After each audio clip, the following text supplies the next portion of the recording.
نہ کریں۔ اللہ کے نبی فرماتے ہیں آدمی مر گیا، 3 چیزوں کے ذریعے اس کو ثواب پہنچ رہا ہے۔ پہلی چیز صدقۃ جاریہ، صدقہ جاریہ دنیا کے اندر کر کے گیا ہے، مر گیا، مرنے کے بعد بھی اس کو ثواب ملتا رہے گا۔ اچھا، صدقہ جاریہ کیا ہوتا ہے؟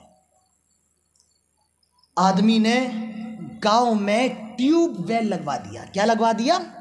ٹیوب ویل جانتے ہیں؟ ہمارے یہاں اس کو ہینڈ پائپ کہا جاتا ہے، یہاں شاید آپ لوگ ٹیوب ویل کہتے ہیں، چاپا۔ چلیے وہ جو بھی ان کا سمجھ جائیے کیا کہہ رہے ہیں یہ۔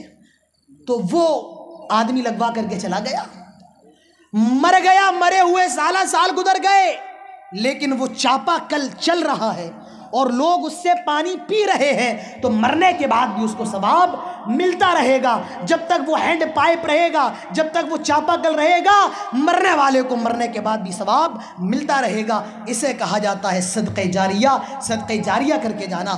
اب یہ مسجد بن رہی ہے اور اس مسجد کے بینر کے تحت یہ پروگرام ہو رہا ہے اور اس مسجد کے لیے چندہ ہو رہا ہے، آپ مسجد کے لیے چندہ دے رہے ہیں، آپ مر جائیں، جب تک مسجد رہے گی آپ کو ثواب ملتا رہے گا۔ جب تک مسجد میں نماز پڑھنے والے نماز پڑھیں گے، صدیاں گزر جائیں، سال گزر جائیں، 100 سال گزر جائیں، 1000 سال گزر جائیں، مسجد ہے اور مسجد میں نماز ہو رہی ہے، رب کعبہ کی قسم مرنے کے بعد بھی آپ کو ثواب ملتا رہے گا۔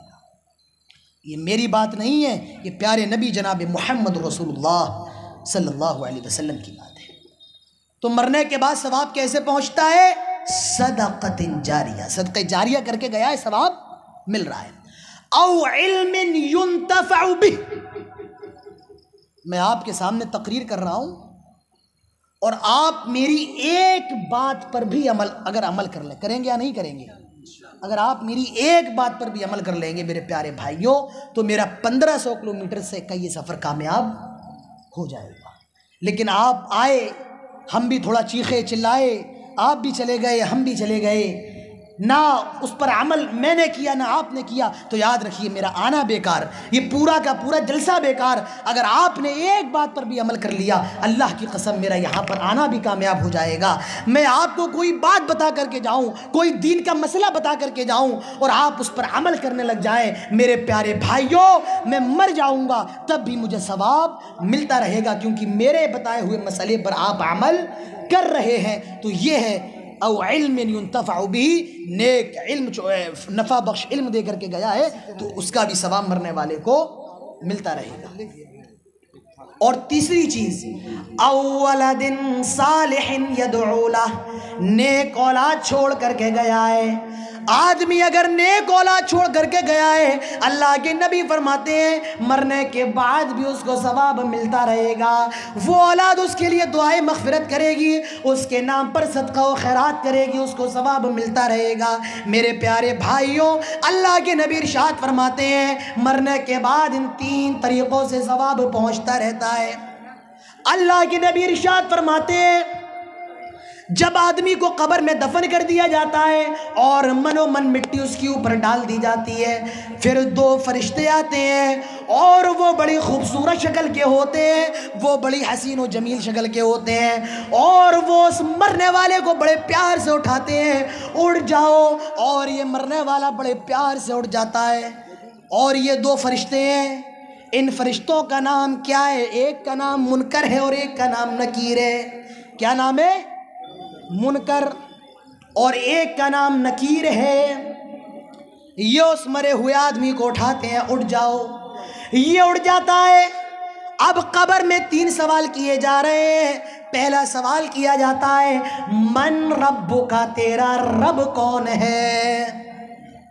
دوسرا سوال ما دینک، تیرا دین کیا ہے؟ تیسرا سوال من نبیک، تیرے نبی کون ہے؟ وہ پہلے سوال کا جواب دیتا ہے من ربک، تیرا رب کون ہے؟ وہ جواب دیتا ہے ربی اللہ، میرا رب اللہ ہے۔ میرا رب کون ہے؟ پہلے سوال کا جواب کیا ہے؟ ربی اللہ، میرا رب اللہ ہے۔ دوسرا سوال کیا جاتا ہے ما دینک، تیرا دین کیا ہے؟ میرے پیارے بھائیو یہ سوال آپ سے بھی ہونا ہے، یہ سوال مجھ سے بھی ہونا ہے۔ سوال ہونے سے پہلے جواب کی تیاری کر لو، جواب سیکھ لو۔ پہلا سوال من ربک، تیرا رب کون ہے؟ جواب دے گا ربی اللہ، میرا رب اللہ ہے۔ دوسرا سوال ما دینک، تیرا دین کیا ہے؟ وہ جواب دے گا دینی اسلام، میرے دین کا نام اسلام ہے۔ کیا نام ہے؟ اسلام۔ اور تیسرا سوال من نبیو کا، تیرے نبی کون ہے؟ اس کا جواب کیا ہے؟ محمد صلی اللہ علیہ وسلم۔ زور سے کہیے صلی اللہ علیہ وسلم۔ جب نبی کا نام آئے تو نبی پر درود پڑھیے اور کہیے صلی اللہ علیہ وسلم۔ تو اللہ کے نبی فرماتے ہیں تینوں سوالوں کا جواب کیا جائے گا۔ تیرا رب کون ہے، تیرا مذہب کیا ہے، دین کیا ہے، اور تیرے نبی کون ہے؟ جب وہ جواب دے دے گا میرا رب اللہ ہے، میرا دین اسلام ہے، میرے نبی محمد رسول اللہ صلی اللہ علیہ وسلم ہے، اب چوتھا سوال اس سے کیا جائے گا، اور وہ کیا ہوگا؟ آئے اللہ کے بندے ان تینوں سوالوں کا جواب تجھے کیسے معلوم ہے؟ ان تینوں سوالوں کا جواب تجھے کیسے معلوم ہے؟ وہ جواب دے گا قرأت فی کتاب اللہ، آئے لوگو یہ میں نے اللہ کی کتاب میں پڑھا ہے، آئے لوگو یہ میں نے قرآن میں پڑھا ہے۔ اسی وقت غیب سے آواز آئے گی آئے فرشتوں میرے بندے کو تنگ نہ کرو، آئے فرشتوں میرے بندے کو پریشان نہ کرو، اس نے تمہارے تینوں سوالوں کا جواب دے دیا ہے۔ فَفَرْشُهُ مِنَ الْجَنَّةِ وَأَلْبِسُهُ مِنَ الْجَنَّةِ، اس کی قبر میں جنت کا بستر بچھا دو، اس کو جنتی لباس پہنا دو، آپ اس کو اور زیادہ پریشان نہ کرو۔ میرے پیارے بھائیوں اللہ کے نبی فرماتے ہیں اس کی قبر کو کشادہ کر دیا جائے گا، بہت زیادہ کشادہ کر دیا جائے گا۔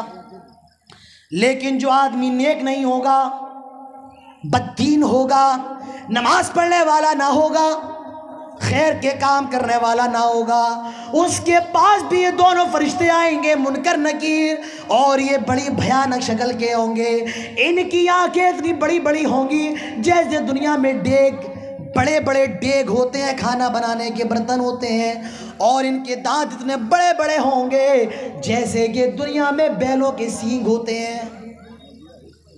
اسے اٹھائیں گے جھنجھوڑ کر کے، اڑ جاؤ، یہ اڑ جائے گا، اور وہ ان دونوں فرشتوں کو دیکھ کر کے ڈر جائے گا۔ یہ فرشتے سے بھی تین سوال کریں گے۔ پہلا سوال من ربک کا، تیرا رب کون ہے؟ وہ جواب دے گا ہا لا ادری، افسوس، ہائے میری پھوٹی قسمت، مجھے نہیں معلوم ہے۔ دوسرا سوال کیا جائے گا ما دینک کا، تیرا دین کیا ہے؟ وہ جواب دے گا ہا لا ادری، افسوس مجھے نہیں معلوم ہے۔ اور جب تیسرا سوال کیا جائے گا من نبیک کا، تیرے نبی کون ہے؟ وہ جواب دے گا ہا لا ادری، مجھے نہیں معلوم ہے۔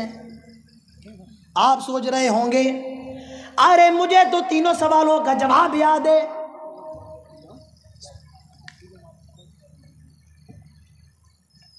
آپ سوچ رہے ہوں گے مجھے تو تینوں سوالوں کا جواب معلوم ہے، میں تو بڑے آرام سے جواب دے لوں گا۔ نہیں نہیں میرے پیارے بھائیوں، جو دنیا میں اللہ کے ساتھ کسی کو شریک کیا کرتا تھا، کسی مزار پر اپنے ماتھے کو ٹیکتا تھا، اللہ کے علاوہ کسی سے بیٹا بیٹی مانگتا تھا، اللہ کی قسم وہ قبر میں جواب نہیں دے پائے گا۔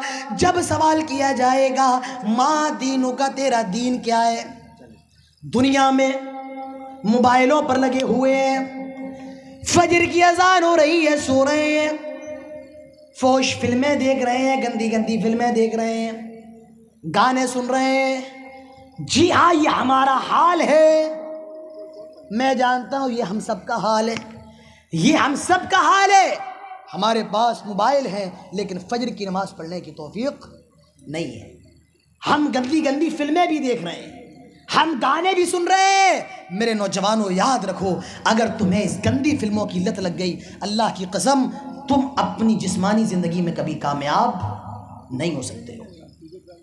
اور جب آدمی کو برائی کی لت لگ جاتی ہے، آدمی جب اپنی خواہش غلط طریقے سے پوری کرتا ہے، تو یاد رکھیے وہ خواہش، وہ لذت، وہ چیز کبھی اس سے ختم ہونے والی، وہ سعادت تو کبھی چھوڑ ہی نہیں سکتا ہے، وہ سعادت تو کبھی چھوڑ نہیں سکتا ہے۔ آپ قوم لوط کو دیکھیے، حضرت لوط کہہ رہے ہیں میری قوم کی بچیاں ہیں، کہنے لگے اے لوط تم جانتے ہو کہ ہمیں لڑکیوں سے دلچسپی نہیں ہے۔ جس کو غلط کی عادت پڑ جائے میرے پیارے بھائیوں، وہ پھر غلط کی عادت ملوث ہو جاتا ہے۔ اس کے سامنے حلال رکھ دو، وہ حلال نہ کھا کر کے حرام کھاتا ہے۔ اسی لیے اپنے آپ کو ایسا بناؤ کہ ہماری جو زندگی ہے، ہمارا جو قوت اور طاقت ہے، وہ حلال چیزوں میں صرف ہو۔ حلال چیزوں میں ہمارے نوجوانوں کو چاہیے اپنی اصلاح کریں، ہمارے نوجوانوں کو چاہیے کہ سب سے پہلے اپنے آپ کو سدھاریں۔ اچھا آپ کو پتہ ہے کار کے اندر سب سے اہم چیز کیا ہوتی ہے؟ بتائیے کیا ہوتی ہے؟ کار کے اندر سب سے اہم چیز کیا ہوتی ہے؟ کون عقل مند سیٹ بیلٹ کہہ رہا ہے؟ اس کا انجن ہوتا ہے۔ کیا ہوتا ہے؟ کار کے اندر سب سے اہم انجن ہے۔ آپ کی کار دکھنے میں اچھی نہ ہو، اس کا کلر اتر گیا ہو، اس کی دروازے ٹوٹے ہوئے ہوں، لیکن انجن صحیح ہے، تو بتائیے وہ کار اچھی ہے یا نہیں؟ آپ بتائیے وہ کار اچھی ہے؟ ایک کار بہت اچھی ہو، دکھنے میں بھی اچھی لگ رہی ہے بھائی، اس کے اندر ڈور وائزر بھی لگے ہیں اور ڈولفن کے سیٹ کور بھی لگے ہیں اور اس کے اندر بڑا مینٹیننس ہے، لیکن اس کار کا انجن خراب ہو تو بتائیے وہ کار کسی کام کی ہے؟ نہیں۔ یہ جو نوجوان ہے یہ قوم کا انجن ہے، یہ جو نوجوان ہے یہ سماج کا، ملت کا، قوم کا انجن ہے۔ اگر نوجوان صحیح ہے تو پورا سماج صحیح ہے، اور اگر نوجوان صحیح نہیں ہے تو ہمارا سماج بھی صحیح نہیں ہوگا۔ اسی لیے ہمارے نوجوانوں کو سب سے پہلے اپنی اصلاح کرنا پڑے گی، اور اصلاح کرنے کے لیے نوجوانوں کا سب سے پہلا قدم یہ ہونا چاہیے کہ وہ اپنی خواہشات کو جائز طریقے سے پورا کریں۔ اور وہ جائز طریقہ کیا ہے؟ شادی کا طریقہ ہے۔ یہاں لڑکے کی عمر 25 سال ہو رہی ہے، یہاں لڑکی کی عمر 25 سال ہو رہی ہے، اور وہ اس لیے شادی نہیں کر رہا ہے اس لڑکی سے مجھے جہیز نہیں مل پائے گا، وہ لڑکی غیر مسلم لڑکوں کے ساتھ بھاگ رہی ہے، اور یہ نوجوان اپنی جوانی کو ضائع کر رہا ہے، برباد کر رہا ہے۔ اس کی سب سے بڑی وجہ یہ ہے آج جو مسلم گھرانے کی لڑکیاں بھاگ رہی ہیں، ہم اور آپ شادی دیر میں کر رہے ہیں، اسی لیے آج ہمارے سماج کا یہ حال ہے۔ شادی ہم اور آپ بہت دیر میں کر رہے ہیں۔ مجھے بتایا گیا کہ پہلے بھائی شیرشاہ وادیوں کے اندر شادی بہت جلدی ہوتی تھی یا نہیں ہوتی تھی؟ بہت جلدی ہوتی تھی۔ 16 سال کی عمر میں ہو گئی، 17 سال، 18 سال، 20 سال بہت ہوتے تھے، لیکن آج کے وقت میں 20 سال اور 22 سال بھی کچھ نہیں، کم سے کم 25 سال کا ہو جائے، 30 سال کا ہو جائے۔ میرے نوجوانوں اپنی اصلاح کرو۔ اگر تم نے اسلام کو چھوڑ کر کے موبائل کے پیچھے بھاگتے رہے، گندی فلموں کے پیچھے بھاگتے رہے، فلم اسٹار کے پیچھے بھاگتے رہے، اللہ کی قسم قیامت کے دن قبر میں جواب نہیں دے پاؤ گے کہ تمہارا مذہب کیا ہے، بس یہی کہو گے ہاں لا ادری، افسوس مجھے نہیں پتا ہے، ہائے میری پھوٹی قسمت مجھے نہیں معلوم ہے، ہاں لا ادری، افسوس میں نہیں جانتا۔ اپنی زندگی کو اسلام کے لیے وقف کر دو، اپنی زندگی کو اسلام کے لیے لگا دو۔ اور تیسرا سوال کیا جائے گا من نبی کا، یہاں دنیا میں نبی کی سنت کو چھوڑ کر کے، نبی کی سنت پر عمل نہ کر کے غیروں کی باتوں پر عمل کر رہے ہیں، قبر میں جواب نہیں دے پاؤ گے کہ میرا نبی کون ہے؟ محمد صلی اللہ علیہ وسلم ہے۔ اللہ کے نبی فرماتے ہیں جب اس سے 3 سوال کیے جاتے ہیں اور وہ تینوں سوالوں کا جواب بھی دیتا ہے ہاں لا ادری، ہاں لا ادری، ہاں لا ادری، اللہ کے نبی فرماتے ہیں پھر اس پر ہتھوڑے برسائے جاتے ہیں، اس پر ہتھوڑے مارے جاتے ہیں، اور وہ کتنے زیادہ خطرناک ہوتے ہیں۔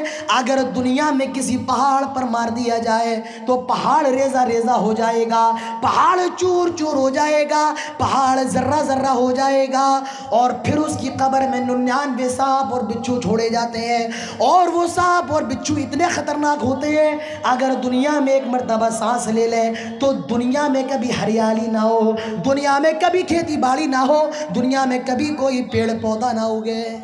تو میرے پیارے بھائیوں موت کی تیاری کیجئے، قبر کی تیاری کیجئے۔ حضرت عثمان جب قبر کے پاس سے گزرتے تو رونے لگتے۔ لوگوں نے کہا عثمان جب تمہارے سامنے قیامت کا ذکر ہوتا ہے تم نہیں روتے ہو۔ آئے عثمان جب تمہارے سامنے جہنم کا ذکر ہوتا ہے اور جہنم کی آگ کا ذکر ہوتا ہے تب تم نہیں روتے ہو، کیا بات ہے قبر کے قریب سے گزرتے ہو تو رونے لگتے ہو؟ حضرت عثمان کہتے ہیں آئے لوگوں، یہ قبری تو آخرت کی پہلی منزل ہے، جو یہاں کامیاب وہ آگے بھی کامیاب، اور جو یہاں کامیاب نہ ہو سکا وہ آگے بھی کامیاب نہیں ہو پائے گا۔ یہ قبر ہی تو آخرت کی پہلی منزل ہے، جو یہاں کامیاب وہ آگے بھی کامیاب۔ میرے نبی کا حال یہ تھا، اللہ کے نبی قبرستان جائیں تو رونے لگتے، پیارے نبی کی آنکھوں سے آنسو گرنے لگتے۔ اللہ کے نبی ایک صحابی کے جنازے میں تشریف لے گئے، اللہ کے نبی کی آنکھوں سے اس قدر آنسو گر رہے ہیں، صحابہ فرماتے ہیں کہ پیارے نبی کی داڑھی بھیگ جاتی ہے آپ کے آنسوؤں سے، آپ اتنا زیادہ روتے ہیں، اتنا زیادہ آپ روتے ہیں۔ میرے نبی قبرستان جائیں تو آپ کا یہ حال ہے، آپ رو رہے ہیں۔ آج ہمارا اور آپ کا یہ حال ہے، آج ہم اور آپ قبرستان جاتے ہیں تو چیختے ہیں، چلاتے ہیں، کوئی گالی دے رہا ہے، کوئی تمباکو کھا رہا ہے، کوئی گٹکا کھا رہا ہے، کوئی سگریٹ پی رہا ہے۔ آج ہمارا اور آپ کا یہ حال ہے۔ پیارے نبی کا حال یہ ہے، قبر میں قبرستان جا رہے ہیں تو اللہ کے نبی رو رہے ہیں، اللہ کے نبی کی آنکھوں سے آنسو گر رہے ہیں۔ اللہ کے نبی کے صحابی تھے، آپ نے اس صحابی کا جنازہ پڑھایا اور خود اپنے ہاتھوں سے اس صحابی کو قبر میں اتارا، اپنے ہاتھ سے مٹی دی۔